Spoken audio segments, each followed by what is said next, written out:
All right, welcome back to Onebar and Lupagus show on Onebar. We got a special guest KB in the house repping the Giants. His links will be down in the description. Hit him up. Does a great job over there talking everything Giants. Also part of the NFC East Roundtable.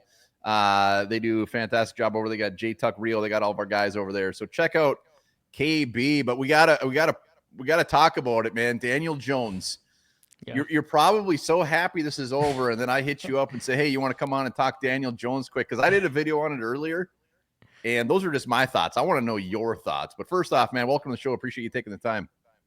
I appreciate you having me on. Yeah, I don't mind talking about it at all now. So, I thought it was a perfect one of the probably better destinations that he could have landed on. That he's not forced to start right away, and he's in a good system with a good team. So yeah. Yeah, I mean, he's straight up practice squatter as of now. They haven't really said where he's going to end up landing, but hmm let's just dive into it. And like, I got my thoughts, but I'm just going to shut. I just want to hear yours straight up. I mean, you are somebody that has watched him 6 years. I can't Yeah. believe he's been there 6 years. It seems like he's been there like 3 years, but just number one, whether it was his surroundings, the coaching, hmm number one factor, Daniel Jones did not work out in New York. Man, number one. There's so many factors. That's To be you're not honest with you. giving us much confidence in our new Yeah. Here's the third thing. string quarterback. Here's the thing about Daniel Jones. He's got to have pieces around him. And I think obviously you guys have a lot of pieces on that offense, a decent offensive line. You got weapons for days, good running game.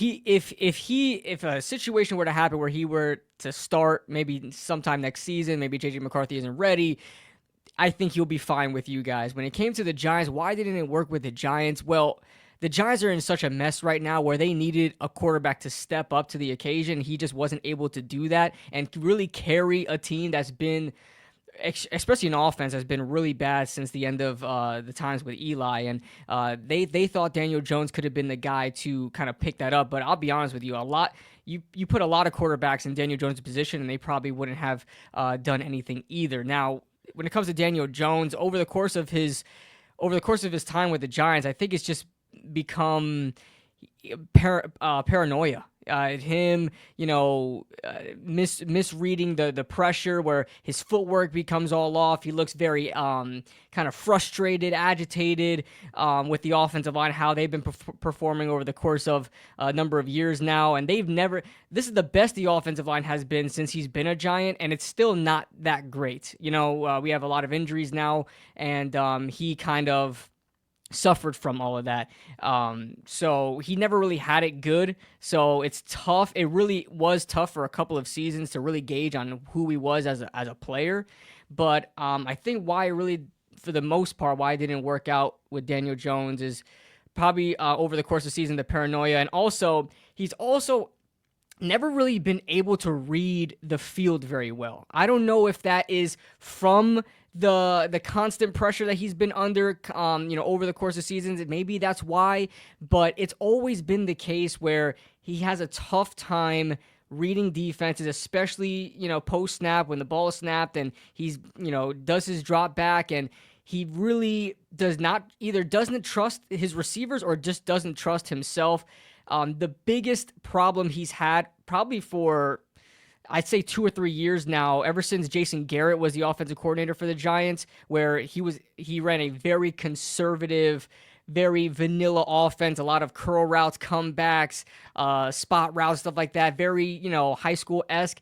Daniel Jones' biggest problem was just not throwing the ball deep, not throwing the ball downfield, really not pulling the trigger, missing his timing, all that stuff. When it comes to deep corner routes, over routes and all those type of routes like that, where it requires timing, it requires accuracy, it requires you to make the right reads and read the defenses. Are they in a cover 3 and a cover 2? He's really had a tough time doing those type of things where he's always taking the check down, he's always taking the last read, and he leaves a lot of plays on the field. He leaves a lot of yardage on the field for sure.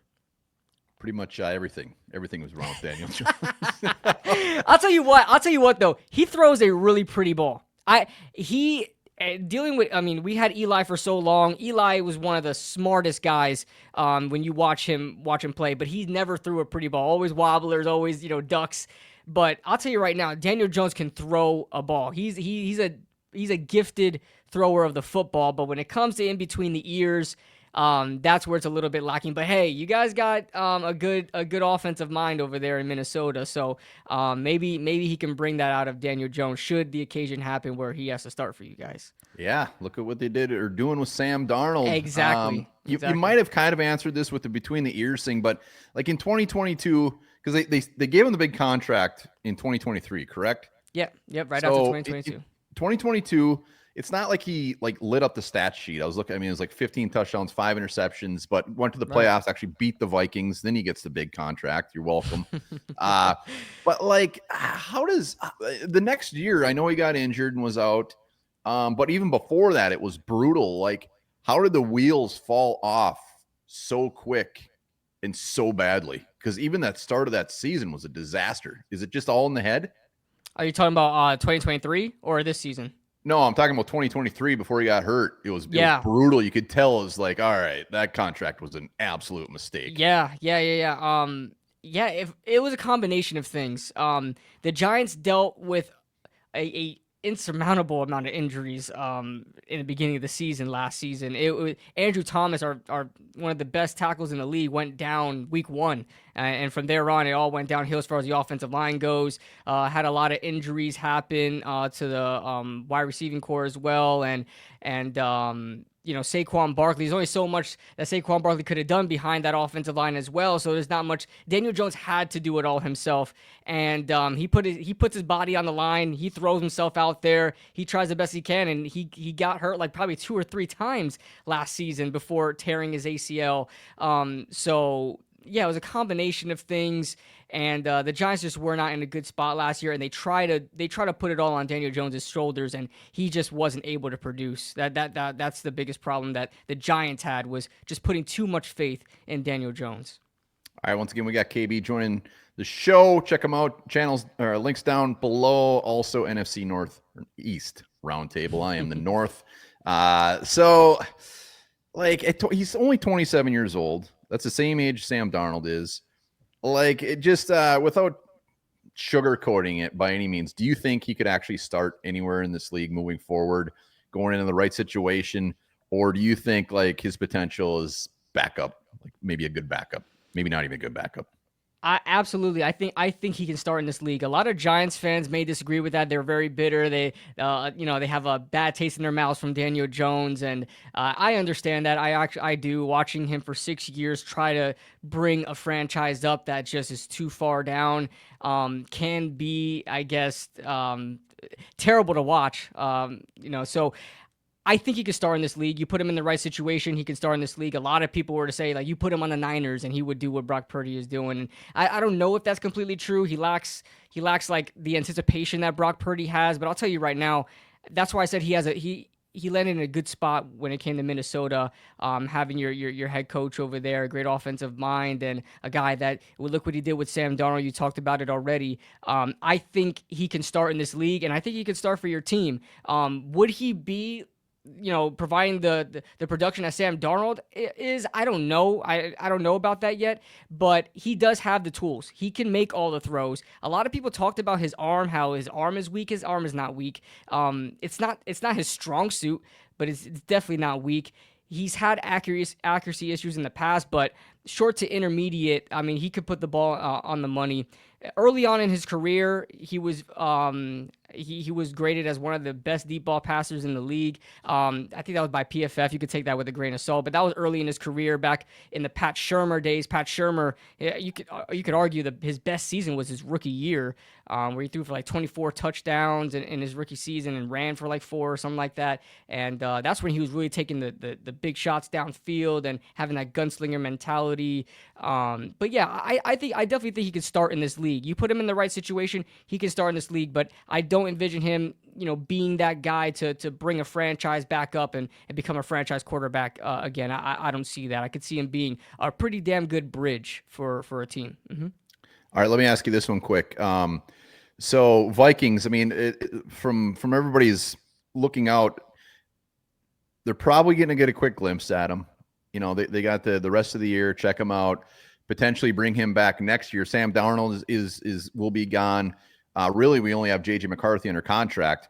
So it would be like, if they want to bring him back, it would probably be at that backup type role for a year or so. Do you think he has the mindset where he would take that role? Do you think that it would maybe be good for him to hide out for a year?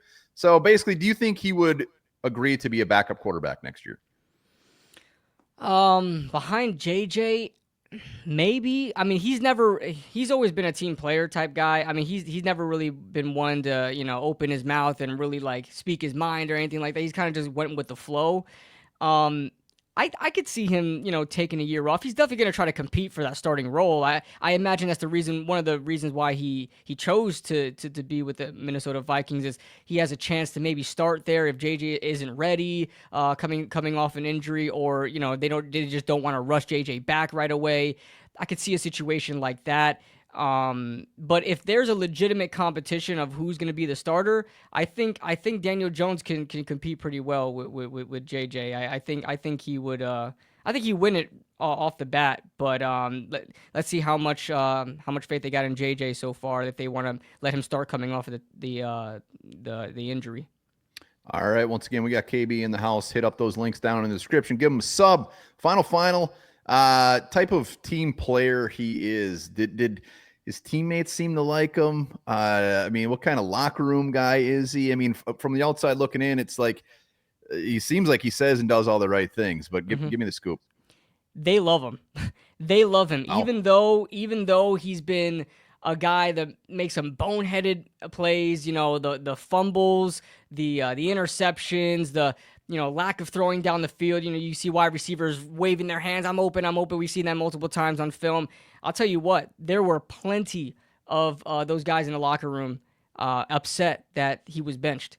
And they felt like it was disrespectful. There were a couple of anonymous players that came out that were reported to be saying like it's BS and the franchise, the organization is weak for that and stuff like that. He is well loved. And I'll tell you what, Saquon Barkley, who arguably should hate Daniel Jones because he was kind of snubbed. They paid him they paid Daniel Jones instead of Saquon Barkley all that money. They put their faith in the quarterback, and it wound up not working out. Saquon Barkley and Daniel Jones are best friends. So they get along extremely well. He gets along with everybody in that locker room extremely well. So he's a team player. He's a leader on the team. He's not as vocal. We're used to that with Eli. Eli was never very vocal, but Daniel Jones is well liked. He's gonna be a locker room favorite for sure. Boom. Final. I got to get a Giants question in here before I let you go. What's the plan with you guys? I mean, you tearing that thing down, Dable coming back. Like, what's your gut feeling? Man, your guess is as good as mine, man. I'll tell you what, John Mara is infamous for saying, these guys' jobs are safe. We want to see what we have in the next offseason, and then boom, the offseason comes and they're gone. They're gone on what they call it, Black Monday. So I don't know. I tell you what, John Mara is not a guy that likes to lose for the benefit of getting draft picks. John Mara he doesn't care if the team has no wins, as long he wants to win every single game possible. He doesn't care if there's no wins, halfway through the season. He wants to win every game after that. So I don't know how much he's going to take if the Giants actually start to, either tank or lose, however like people like to call it. If they keep getting their butts kicked in, every single week, after we what we did against the Tampa Bay Buccaneers, he might not be able to take it anymore, and he might get rid of both Shane and Dable. But I don't know whether I prefer to have them on. I could even answer that either because there's equal fault to be given to the head coach and GM, and there's reason to keep them as well. But yeah. All right. There you have it, man. I appreciate you coming on, talking about Daniel Jones. Before the show, I was talking to you like this is equivalent to someone bringing me on to talk Christian Ponder years ago. You just probably want to be done with him. So I appreciate the time, man. Good luck moving forward. And again, hit up those links down in the description. Appreciate it.